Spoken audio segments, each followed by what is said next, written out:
Hi, John. Ngayon ay tutulong ko kung paano mag-verify ng phone number sa Pi Network. Ayan. Para sa mga newbie, na. Kaka-invite ko lang nito. Nabigyan ko siya ng isang Pi. Ayan. Ngayon, i-verify natin yung phone number niya. Tuturuan ko kayo kung paano i-verify. Click nyo itong tatlong dot sa itaas. Tapos, punta kayo sa profile nyo.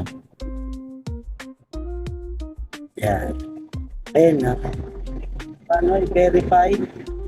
Yan. I-click nyo lang yung verify. Tapos, ganyan na magiging itsura.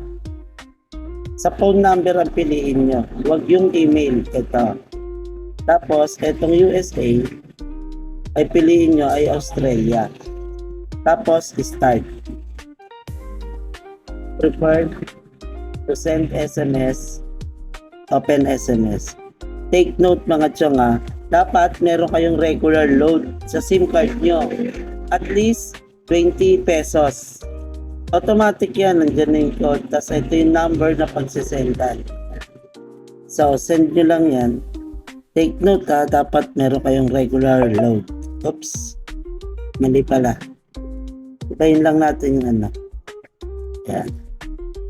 1718. 1718. Yan. Sa TNT ako may load Ayan, nag-send na siya mga job. Ayan. Ayan na siyang your phone number is now successfully verified. Ganun lang po. Ganun lang kada account, phone number, naka-check na siya. Sa Facebook, tapos yung email address. Ngayon, dito sa KYC niya, ang kailangan nyo dyan is ID at magsiselfie kayo. Yan.